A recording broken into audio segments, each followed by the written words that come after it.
Nagewaza, throwing techniques. Nagewaza is further broken down into tachiwaza, which is throwing techniques involving hand, hip, or leg, and sutemewaza, which is sacrifice throws, using your body to take your opponent down. Tachiwaza has three subcategories: tewaza, hand throws; koshiwaza, hip throws; and ashiwaza, leg throws.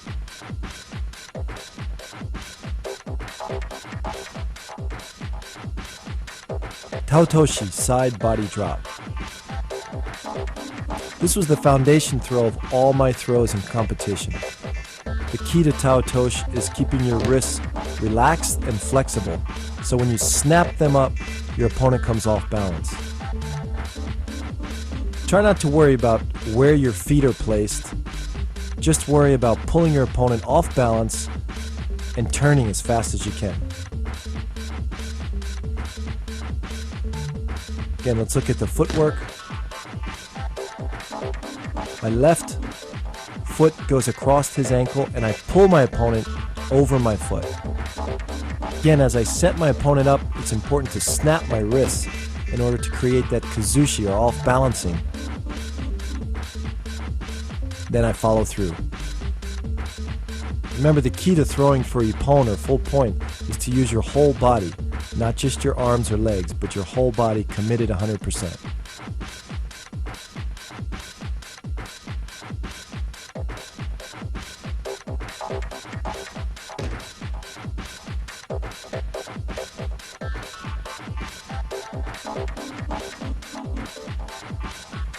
Another competition version is a side taotoshi, staying in front of your opponent by a half a step, just like we were doing in kochi guard. This time I'm just going to step across and throw him with taotoshi. It's a very quick and effective throw. The key to making this successful is setting your opponent up and staying that half a step in front of him. The timing is on the second step is when you should attack. Just think about your legs stepping across and keeping the throw nice and tight and quick. A common problem in taotoshi is your opponent holding you out and not letting your left hand or your lapel hand come in. So one way around this is to come in with one hand. I often did this in competition against a right-sided opponent. Watch as I come in, I bring my left hand across and just leave it in the elbow joint of my opponent's left arm. Keep the pulling hand very tight, and the quickness of the body turn will complete the throw. Ippon seonage, shoulder throw. Another classic move in judo. This throw you can see in many Olympic and international competitions. Let's break it down. As I'm moving backwards, my feet are going to be shoulder width apart, back straight, and follow through. In detail, let's look at my body position. My legs are shoulder width apart, my knees are slightly bent, my back is going to be straight. As I turn my body, I'm pulling his arm as tight as possible to trap his bicep in between my elbow, my forearm, and my shoulder. Then I drop my body and throw.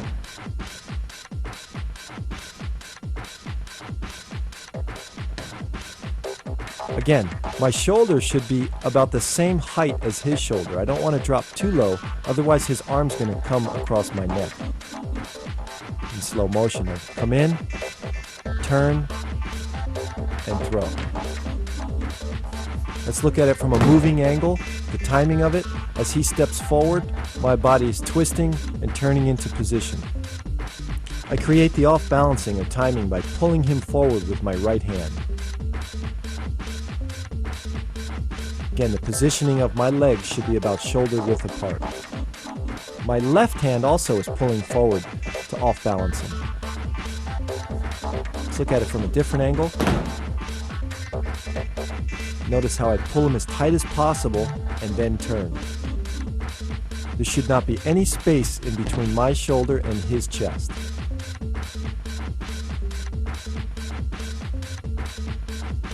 When done with the proper quickness and timing, this throw, ippon seonagi, can be very effective, especially against bigger opponents.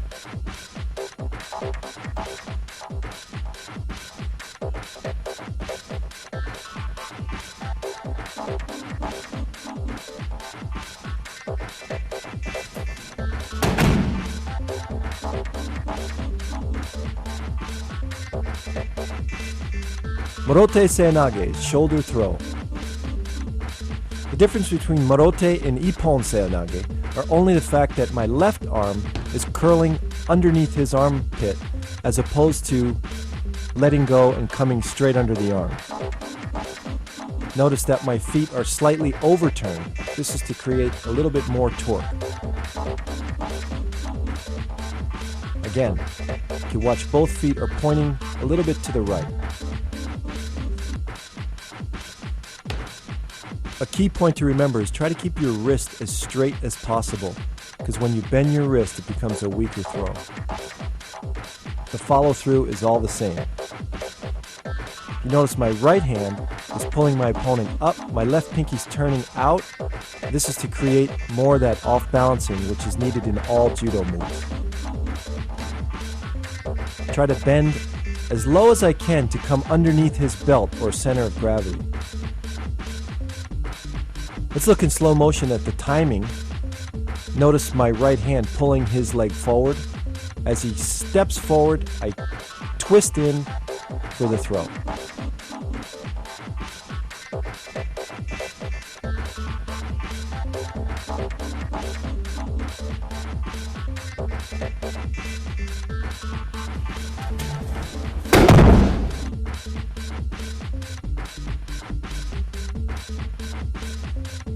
Kataguruma, shoulder wheel.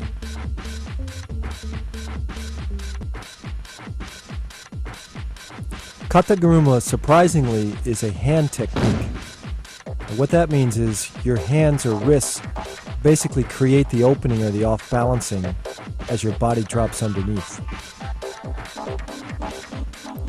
Notice how my hand pulls up, he moves onto his toes, I drop my body underneath and try to lift with my legs, keeping my back straight.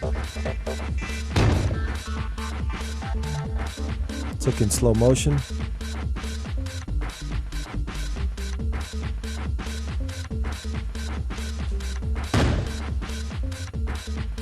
Looks from the top.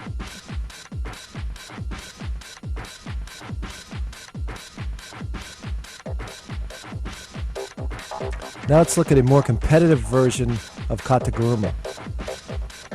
I simply duck under his far arm, lifting him onto my shoulders and throwing him back into the rear.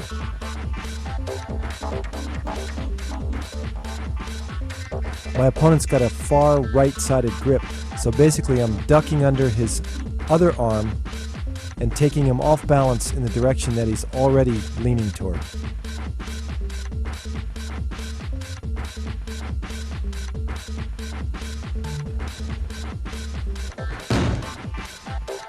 This takes a strong back, but again, you're lifting with your legs and not with your back.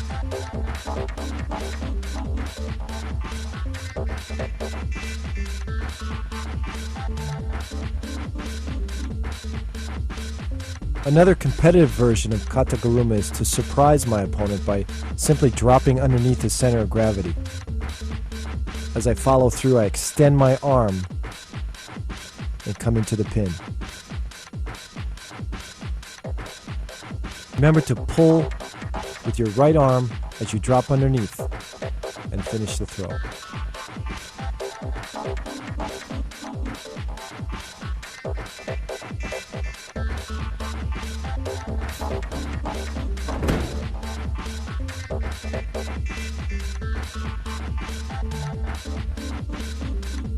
Uki otoshi, floating drop. A classic throw taught in kata, this throw demonstrates the essence of judo. As my opponent pushes or moves forward, I use his energy and strength against him, dropping my knee and throwing him forward. It's important to control the hikite or the pulling arm. As I drop, I'm going to pull and whip my opponent across.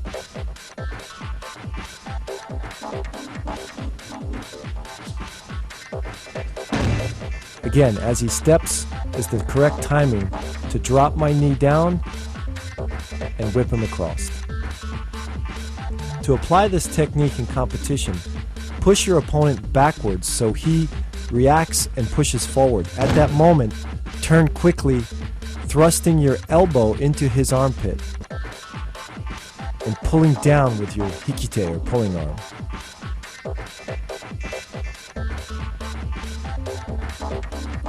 This timing involving all your body, your legs, and your arms creates that whipping motion.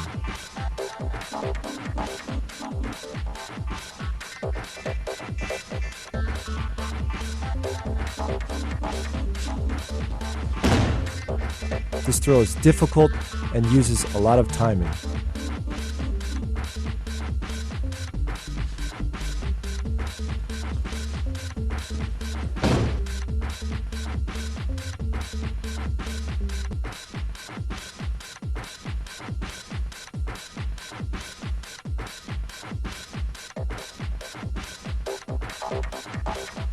Sukuenage, scooping throw.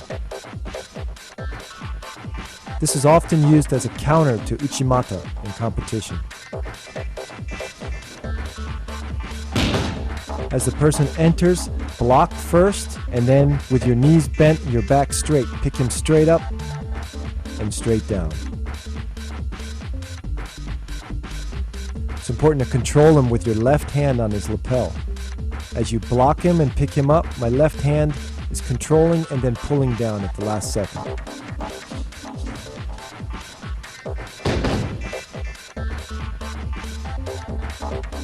Watch in slow motion. Block, pick up, step, and finish.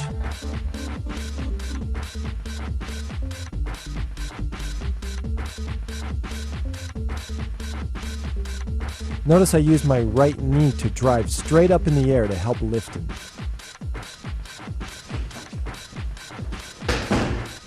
It's important to lift with your legs and not with your back.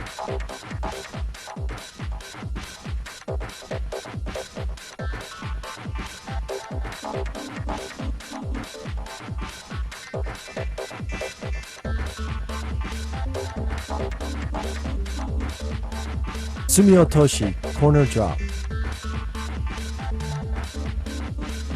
Another throw that demonstrates the pure essence of judo. Timing.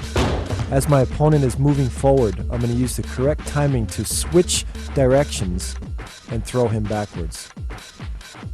Basically taking his feet out from underneath him.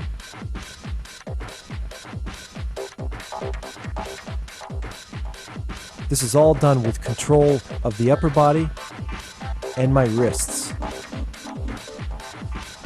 Keep my wrists flexible enough to use it as a whipping motion to change his direction. I'm also planting my feet deep into the mat and pushing back at the right time. This throw is an important teaching tool to show the fundamentals of how judo really works. Morote gari, leg scoop.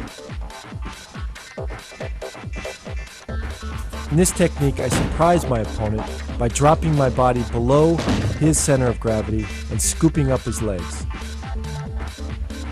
Notice how I stand upright, and as he approaches me, at the last second, I drop with my back straight, my knees bent, and drive straight forward. Try to grab just behind the knees. By grabbing here, you'll off-balance your opponent and simply scoop him forward.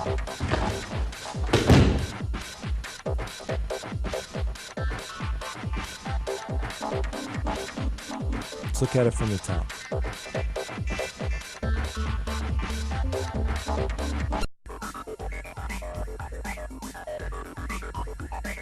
Ogoshi, hip throw.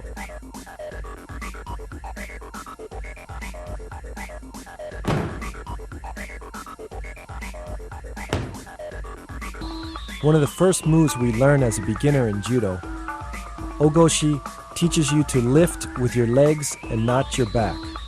Your arm basically grabs around his back, sometimes grabbing the belt, other times just placing your hand behind his back. Pulling arm extends out. As you pivot, turn your head. Place your feet about shoulder width apart. Again, back straight as you lift your opponent.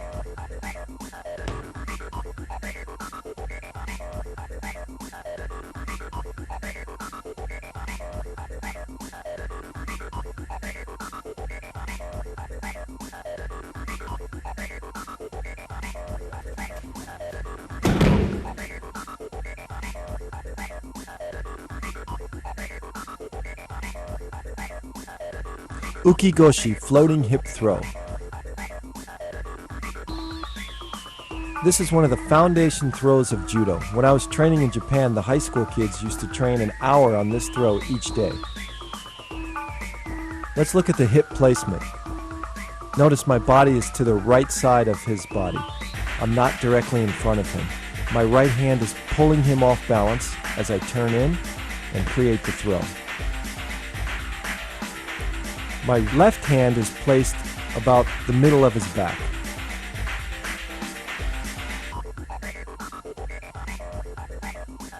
Again, from the front view, you can see that I'm a little bit off to the side. This creates a whipping effect.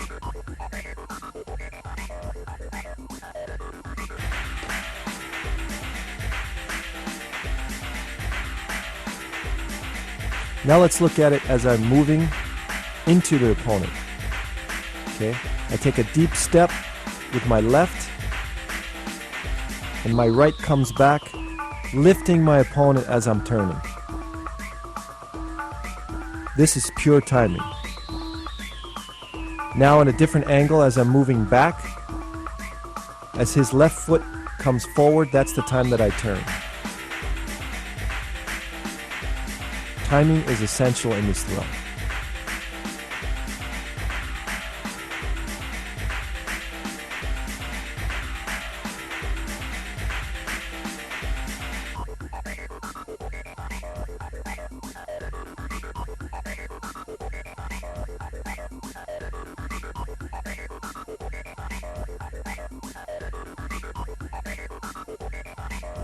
Tsurikomi goshi, lifting hip throw.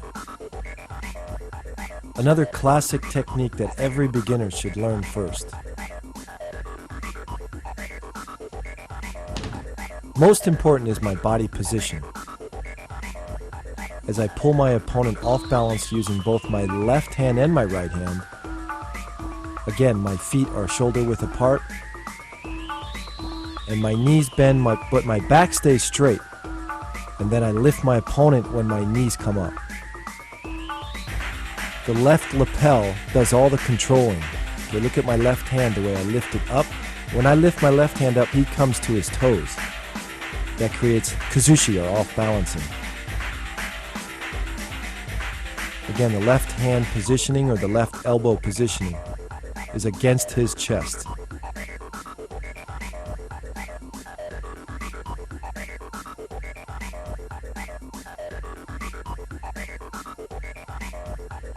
Let's look at the footwork. As I pull him forward, he steps forward, and then I turn.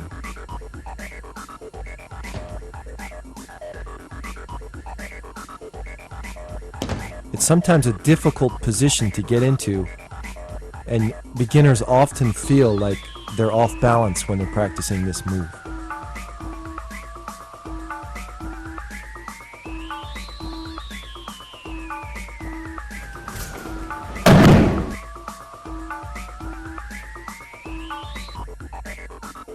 Haraigoshi, sweeping hip throw.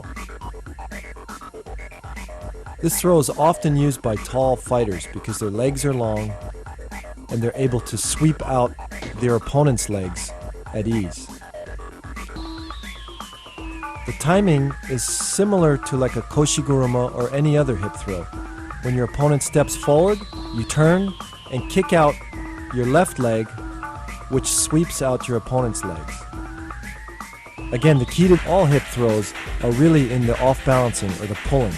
My right hand is pulling my opponent off balance, and the sweeping leg does nothing more than just follow through for the throw. It's important not to emphasize sweeping your opponent's legs out, but put more emphasis on off-balancing your opponent, letting your leg just be a guide.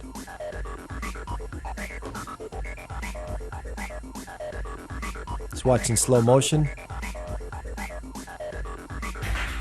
Again, keep the sweeping leg straight, point your toe, and finish the throw.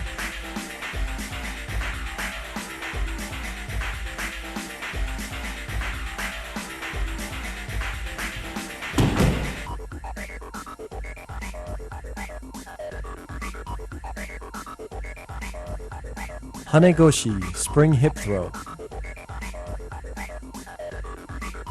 Another classic hip throw in Kodokan Judo. Hanegoshi is basically the same as Haraigoshi except for the fact that your left leg is slightly bent.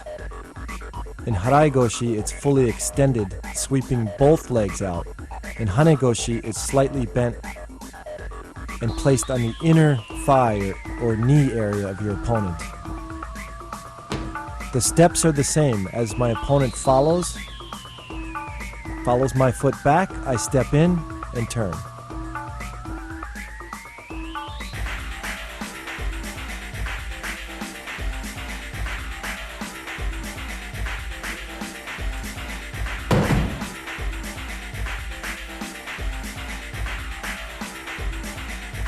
Utsurigoshi, changing hip throw. This is a classic counter in Judo, where basically I'm replacing his hip with my hip. As he comes in, I check or block, lift him straight up in the air, and throw my hip in for like an ogoshi.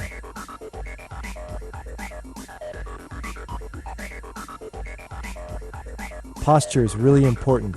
To keep your back straight as he attacks, use your hip to block, and then bend your knees and throw your hip in.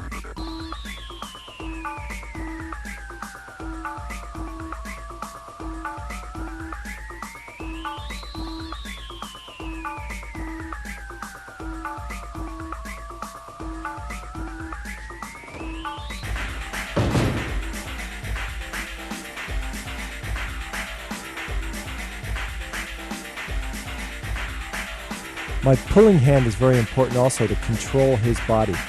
As I block, I keep him tight, close into me, and as I finish the throw, I pull with my right hand. Look from the top. Again, keeping my back straight, block, and switch hips. Ushiro Goshi, rear hip throw. This is a classic counter against a hip throw, where I check and then basically just take my opponent straight up and straight back. Notice how I block with my hip first, bend my knees, lift with my legs, and take him straight back.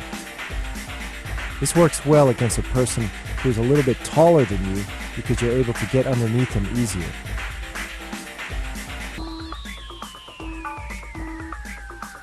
Also control him by keeping his body close to yours and basically bear hugging him until you throw him down.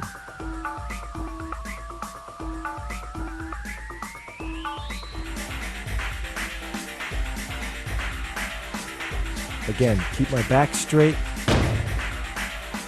Don't try to anticipate this because when you do that, you're going to bend your back and then you'll get thrown. Let's look at it from the top.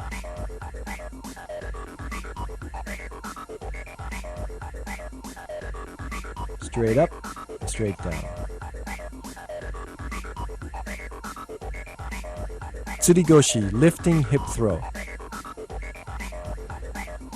The main difference between this throw, Tsurigoshi, and Ogoshi is the fact that I grab his belt. Watch as he comes in, I grab his belt, and then I attack, much like an Ogoshi.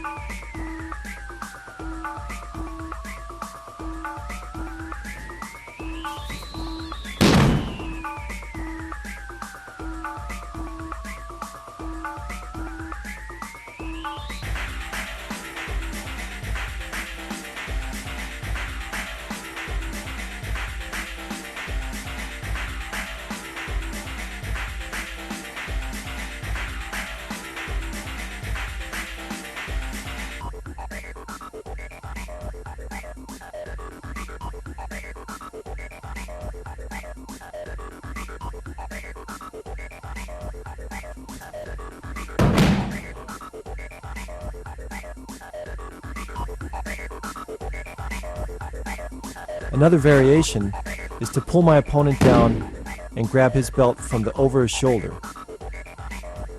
Basically, I use the same hip movement with my legs shoulder width apart, and I use the pulling arm to complete the throw.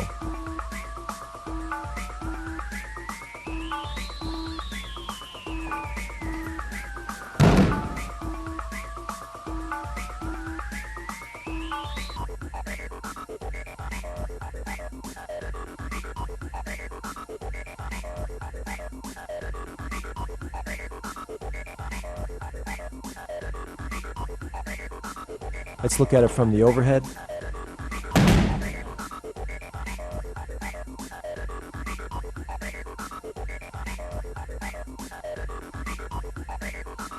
Koshi-guruma, hip wheel. This is one of the fundamental throws in Judo. It's important to learn this well because it enhances your other hip throws. Let's look in slow motion. It's important to turn my hip completely and rotate my opponent around. My right hand pulls forward, my left hand comes around the neck and controls the back of the neck, pulling forward. Look at the position of my feet. They're shoulder width apart. My back is straight as I bend my knees. And then basically I lift my knees and lift my opponent off the mat at the same time.